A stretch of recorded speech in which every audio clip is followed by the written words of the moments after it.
ايه ده؟ هما كده مش مظبوطين. طب انا عايزه احاول اظبطهم.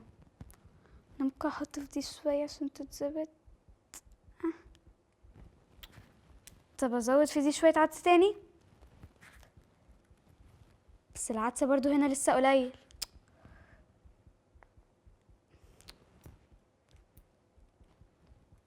ممكن هنا شويه.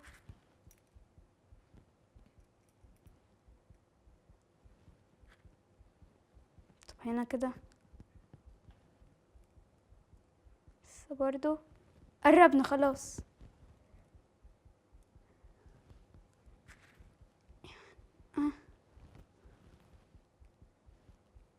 بس اهو كده بقى مظبوط. ازيك يا صديقي؟ السؤال اللي هسأله دلوقتي ده فضل محيرني وقت طويل، واكيد محيرك انت كمان. هو لما الله اتجسد وظهر في صورة انسان على الارض، مين اللي كان بيدير نظام الكون؟ لو لسه ما لقيتش اجابة للسؤال خليك معايا، عايزاك تركز معايا وتقولي.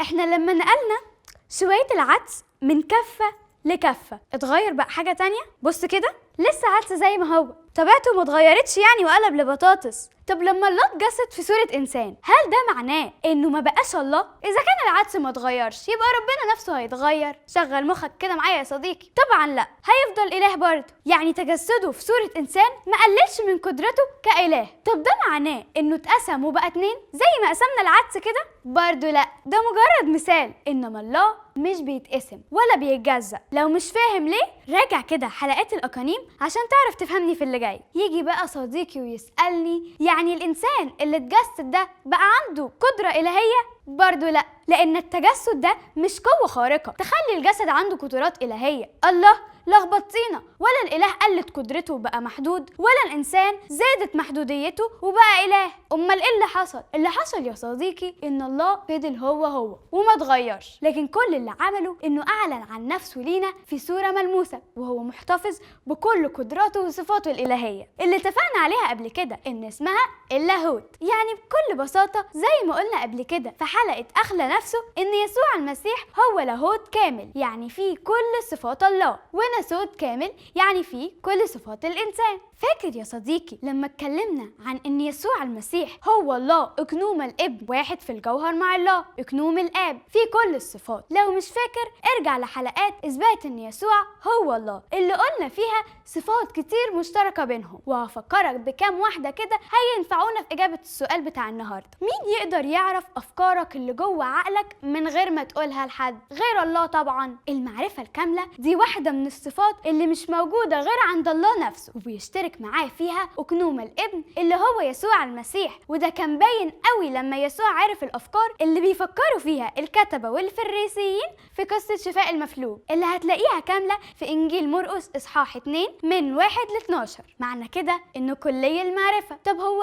في إنسان عادي يقدر يكون موجود في أكتر من مكان في نفس الوقت؟ يسوع المسيح قال إنه يقدر يكون موجود في كل مكان في كل وقت، لما قال في متى 18:20 إن اجتمع اثنين أو ثلاث باسمي أكون في وسطهم. تعال احسبها معايا كده، عدد سكان العالم حوالي 8 مليار بني آدم. يا خبر، ده استحالة نقدر نتفق ونظبط مواعيدنا إن كل 2 أو 3 يجتمعوا في وقت غير التانيين. يعني يسوع يقدر يكون مع كل 2 في نفس الوقت في أي مكان من ال 200 دولة الموجودين في العالم. معنى كده إنه كلي الوجود، وكمان ليه سلطان يقوم من الموت ويعطي حياة. فاكر معجزات إقامة الموتى اللي ذكرناهم برضو في حلقات إثبات إن يسوع هو الله؟ لكن الأهم إنه كمان قوم نفسه من الموت. مكتوب في رسالة كورنثوس الأولى 15 من 3 ل 4 إن المسيح مات من أجل خطايانا حسب الكتب، وإنه دفن، وإنه قام في اليوم الثالث حسب الكتب. وهحكي لك عن الموضوع ده أكتر في حلقات جاية. طب هفكرك بقى بصفة تانية ظهرت في موقف حصل مع يسوع والتلاميذ، وده اللي هيحسم الإجابة على سؤالنا النهاردة. فاكر لما يسوع كان مع التلاميذ على المركب وقامت عاصفة شديدة والبحر كان هايج وكانوا هيغرقوا؟ لو مش فاكر اقرأ القصة في إنجيل مرقس 4:36 ل 41. ساعتها التلاميذ اتخضوا جدا وقالوا لبعض: من هو هذا؟ فإن الريح أيضا والبحر يطيعانه ومكتوب عن يسوع المسيح في رسالة بولس للعبرانيين 1:3 إنه حامل كل الأشياء بكلمة قدرته. الله، يعني ليه سلطان عن الموت وعلى الطبيعة كمان برضه هو، حتى وهو في الجسد، يعني هو كلي القدرة. طب هسيبك انت بقى تجاوب على سؤال مين اللي كان بيدير الكون في وقت التجسد. الله بالتجسد ما فقدش صفاته الإلهية ولا فقد قدرته. الله حتى وهو في الجسد كان كلي المعرفة، كلي الوجود، كلي القدرة والسلطان. الخلاصة يا عزيزي إن الله لما اتجسد فضل هو نفس الله بكل صفاته وقدراته الغير محدودة، وبيعمل نفس اللي كان بيعمله قبل التجسد. ازاي بقى؟ دي مش هنقدر نستوعبها بعقلنا المحدود، لكن نقدر نثبتها زي ما عملنا في الحلقة دي وفي حلقات تانية. الفرق الوحيد بس هو انه اختار في الوقت ده يظهر في صورة معينة لناس معينة لسبب معين، وهو الصليب والفداء. طب هو ازاي الله وفي نفس الوقت يتصلب ويموت؟ طب هو ما كانش في طريقة تانية؟ ده اللي هجاوبك عليه الحلقات الجاية. تابعني على نفس الصفحة اللي بتشوفني عليها دلوقتي. سلام.